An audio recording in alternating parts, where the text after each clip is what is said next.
Coming to the other features of the Constitution, the fourth feature is that we have a federal system with a unitary bias.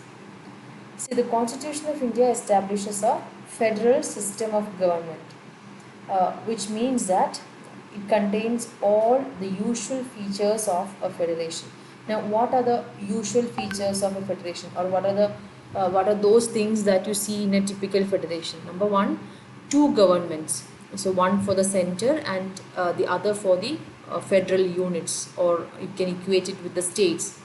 Next is division of powers. So division of powers between the center and the units.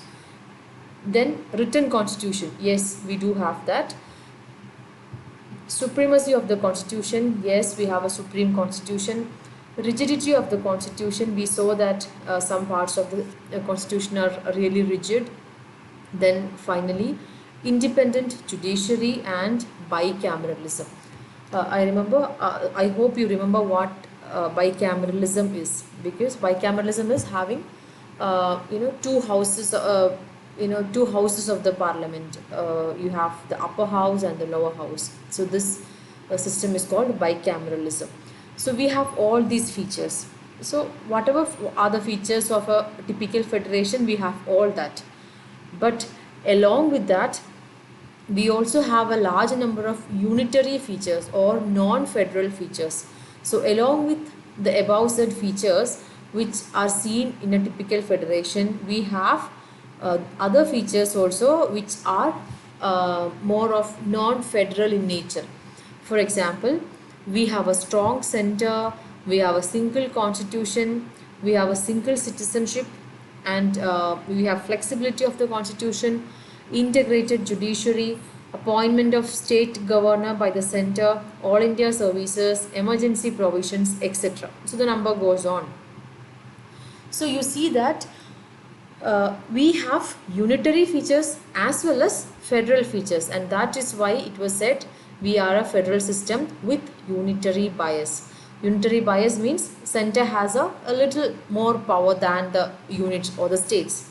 So remember that the term federation has nowhere been used in the constitution. So the term federation does not appear anywhere in the constitution.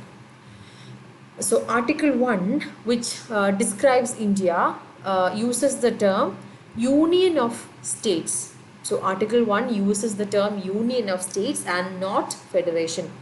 This implies two things. One, that Indian Federation is not the result of an agreement by the states, and two, no state has the right to secede from the federation. See, usually in a federation, most federations or typical federations like the US Federation or the American Federation, they are the result of so many number of states agreeing to come together to form a federation. So, but in our case, in Indian context, that is not the case. Indian Federation is not the result of different states coming together to form a federation.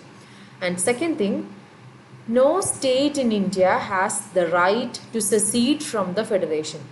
In a typical federation, the federating unit or the states have the right to secede from the federation if they want to. But we do not have that option in case of India. And see, that is what is implied by the term union of states.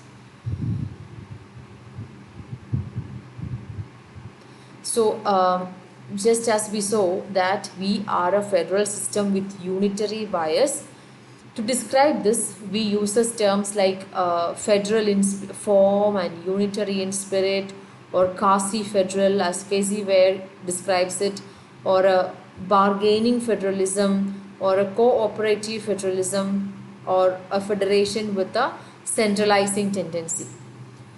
These are various terms by which you describe Indian Federation. Thank you.